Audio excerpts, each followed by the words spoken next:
una práctica del tema. Básicamente, lo que se busca es que ustedes, si se les da una lista de sustancias, ustedes puedan indicar cuáles son polares y cuáles son no polares. Entonces, lo que se recomienda es, en primer lugar, dibujar la estructura de Lewis, ¿correcto? Entonces, en este caso, empezamos con el sulfuro de hidrógeno. En este caso tiene un átomo central, está enlazado a hidrógeno, y el azufre tiene dos pares de electrones no enlazables. Importante, lo ideal es tomar en cuenta también la geometría. Pero de nuevo, recordemos que la estructura de Lewis uno la puede dibujar como sea.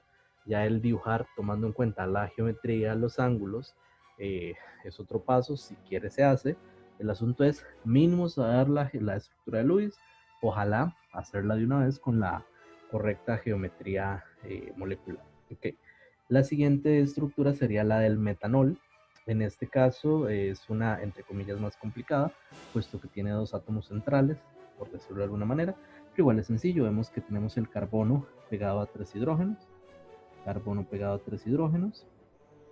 y luego DSOH no va a estar ahí guindando solito. Eso implica que va a estar enlazado al carbono también el oxígeno.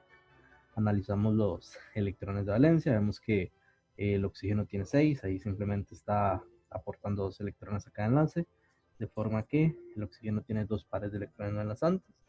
En el caso de la acetona, esa estructura que tenemos ahí, vemos que el oxígeno le falta un par de electrones, 2 pares de electrones no enlazantes.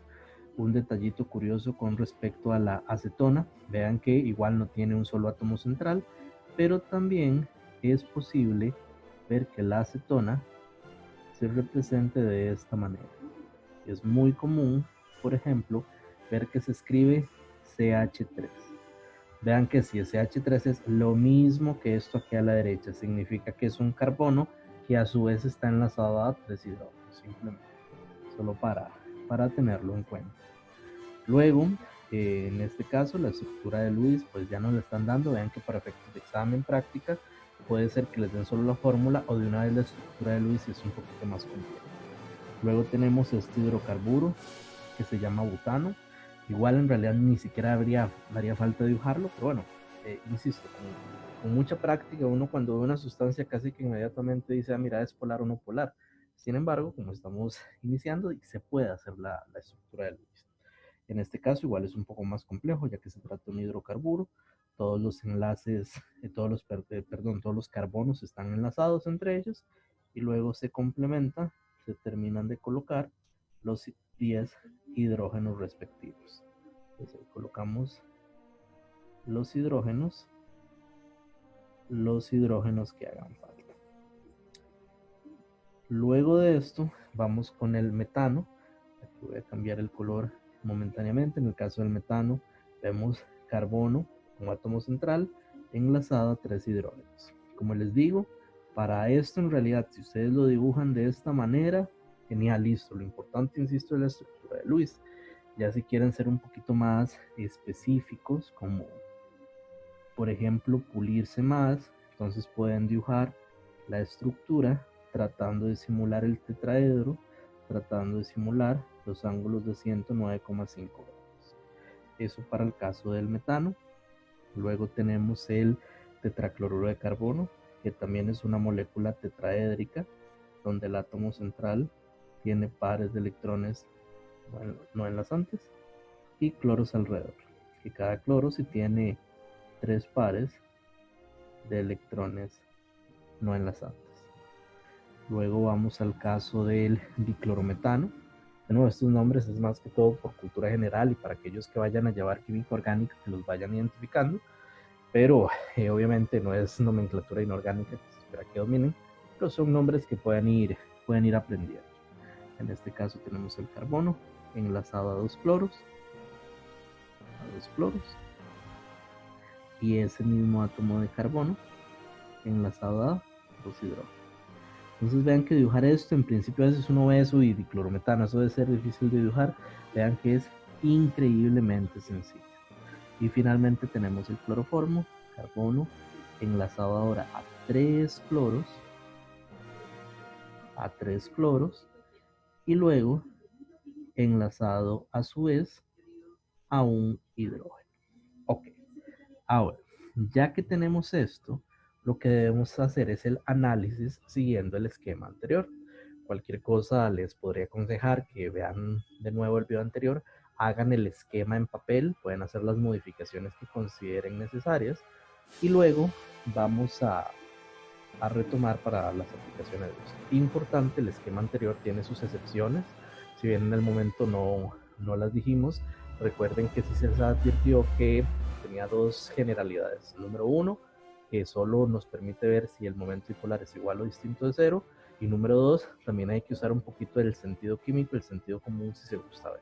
Entonces, por aquello, luego de esta práctica voy a dar un par de ejemplos que serían como excepciones al ejercicio este. Entonces, en el primer caso con el sulfuro de hidrógeno, bueno, importante, tratemos de detener el video y traten de responder si se trata de moléculas polares o no.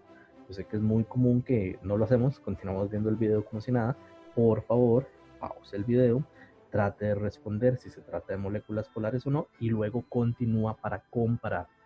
Insisto, casi no siempre se hace, pero es importante. Es muy común que uno va viendo el video, va entendiendo, pero ya a la hora de hacer el examen uno se traba. Pero es importante que vayan haciendo práctica. Ok, si ya realizaron sus respuestas, vamos a comparar.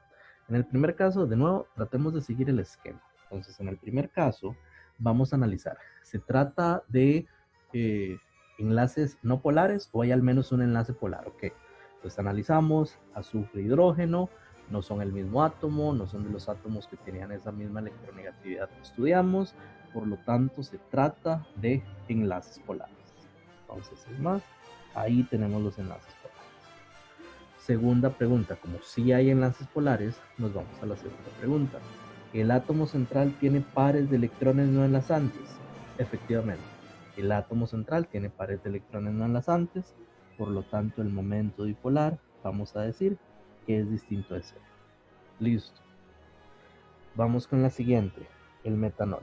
Entonces, en este caso, vean que hay dos átomos centrales. Entonces, podemos hacer ahí un análisis, por decirlo de alguna manera, mezclado. Pero en este caso, sí, vamos a verlo como por partes. Vamos a ver la parte de la izquierda y la parte de la derecha. Ahora, la parte de la izquierda, vean que solo son enlaces carbono-hidrógeno. Entonces, evidentemente son enlaces no polares. ¿Habrá algún enlace polar? Sí, claro, los enlaces carbono-oxígeno e hidrógeno-oxígeno, porque como no son el mismo átomo, tienen distinta electronegatividad. Aquí tenemos enlaces polares. Entonces, pregunta número 1, ¿hay enlaces polares? Sí. Pregunta 2, ¿el átomo central tiene pares de electrones no enlazantes?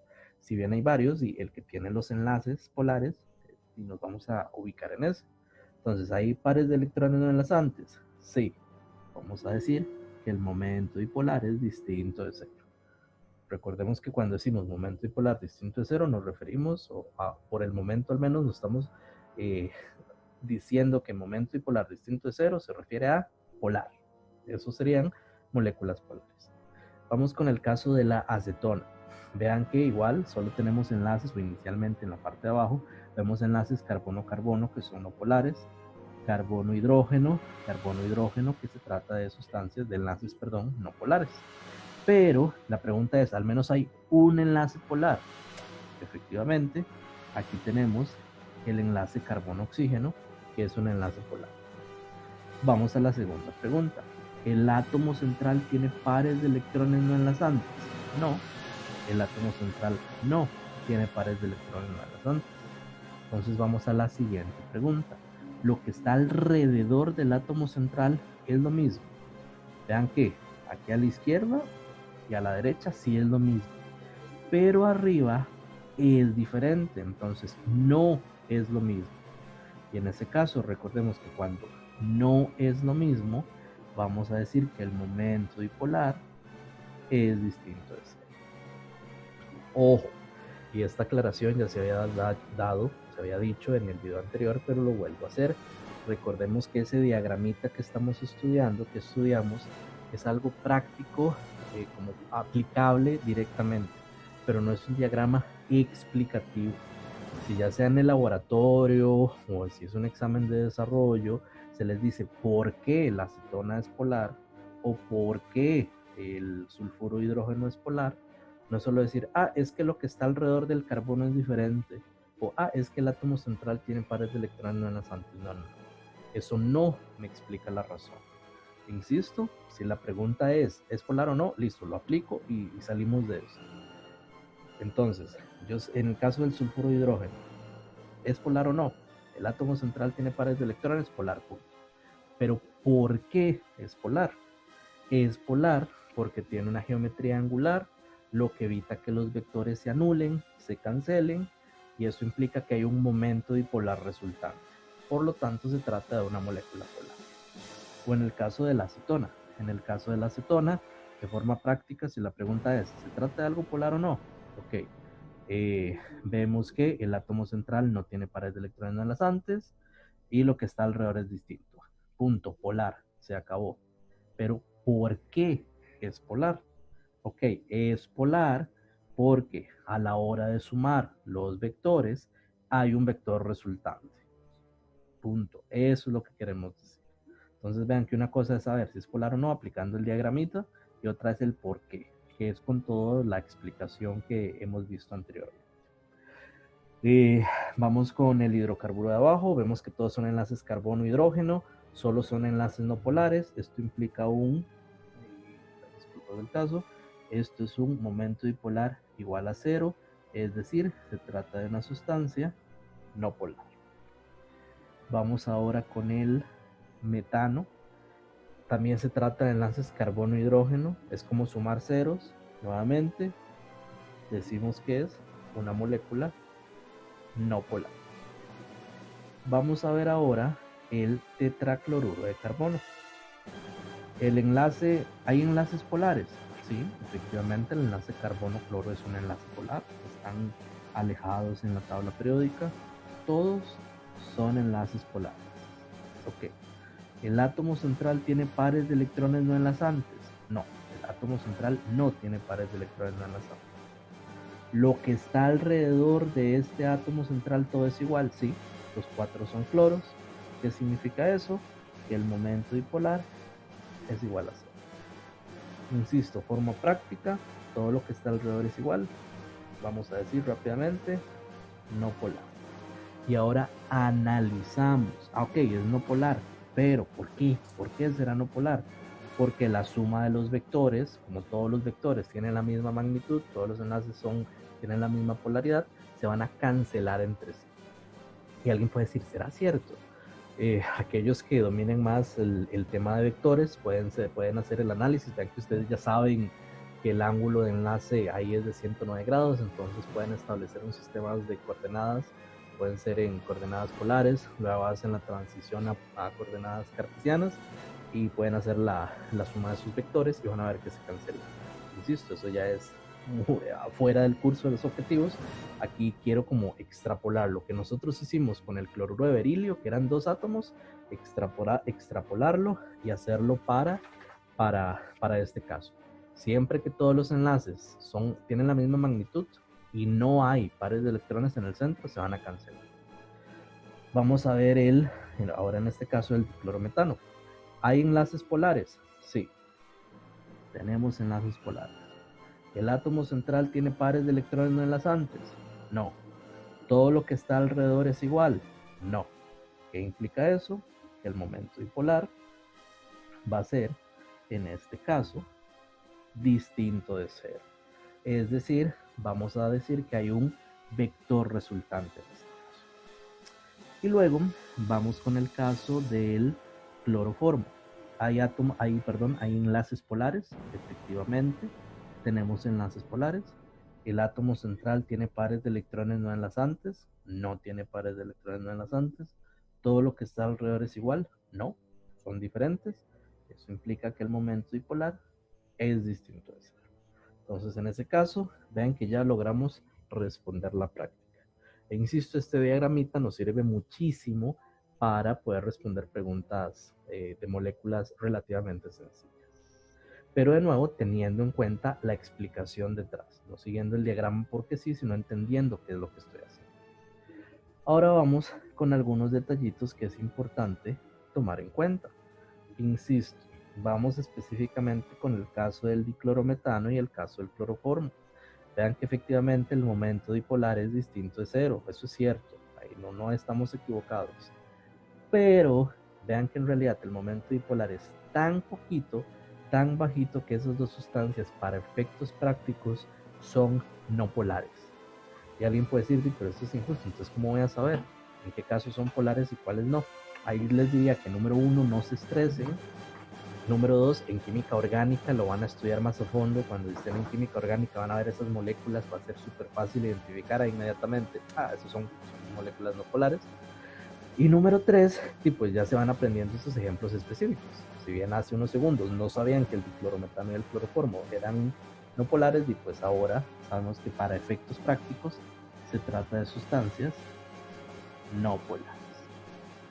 Ok.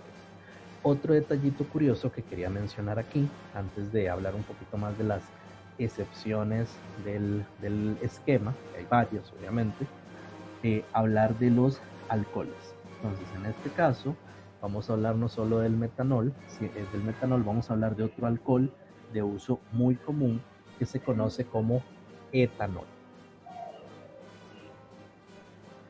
En este caso, el etanol es igual a un alcohol. Los alcoholes son moléculas orgánicas que tienen los grupos o tienen los átomos OH. En el caso del etanol, vamos a decir que tiene 2 átomos de carbono. Entonces, en este caso, algo importante de analizar es, nuevamente, vamos a decir que hay una parte que solo son enlaces no polares y hay una parte evidente que se trata de sustancias o de enlaces, polares. Por eso en términos generales podemos decir, mira, esto es polar. Hay algo muy curioso que vamos a explicar en un momento, una especie de regla que nos dice que igual disuelve igual. ¿Cómo interpretamos eso? Esto se interpreta como que las sustancias polares se disuelven en sustancias polares. Y las sustancias no polares se disuelven en sustancias no polares. Entonces, por ejemplo, ya habíamos dicho, inclusive en los ejemplos del diagrama, que tenemos el caso del agua. El agua es una sustancia polar. Entonces, si el etanol es polar y el agua es polar, ambas se mezclan. Y de hecho, sí, claro, por eso existen las bebidas alcohólicas, que soy una botella de cacique, eso es alcohol al 35%, o sea, de la botella el 35% es alcohol y el resto es agua. Listo, se pueden mezclar formando una mezcla homogénea. Pero de esta parte no polar afectará. De hecho, cuando ustedes mezclan etanol en gasolina, también se puede mezclar. De hecho, en muchos lugares del mundo, por ejemplo en Brasil, se utiliza mucho algo que se llama gasol, que es una mezcla de etanol con gasolina. Y alguien podrá decir, ¿y para qué? ¿Por qué eso? Bueno, eso tiene razones tanto políticas como económicas como energéticas. Por ejemplo, el no tener que depender del petróleo tanto es una razón política. También en términos del valor del petróleo, el coste del petróleo, también razones económicas. También energéticas, en sentido que ustedes de Química 1 ya pueden entender cuando se refiere de la entalpía de la reacción. El calor de reacción de la gasolina y el calor de reacción del etanol, si bien son diferentes, el quemar etanol sí produce bastante energía, tiene un alto calor de reacción, de forma que energéticamente es fácil de utilizar. ¿Qué implica esto? ¿Qué es lo que quiero decir con esto? Es que la parte del OH, vamos a decir que el etanol tiene una parte polar y esto permite que se mezcle con agua, pero a su vez tiene una parte no polar que permite que se mezcle con gasolina. Entonces hay sustancias de este tipo. Entonces, para que sepan que también existe. De hecho, si la parte no polar fuera aún más grande, no con 2 carbonos, sino con 6, con 7 carbonos, digamos que la parte no polar ganaría y entonces ni siquiera se podría disolver en agua.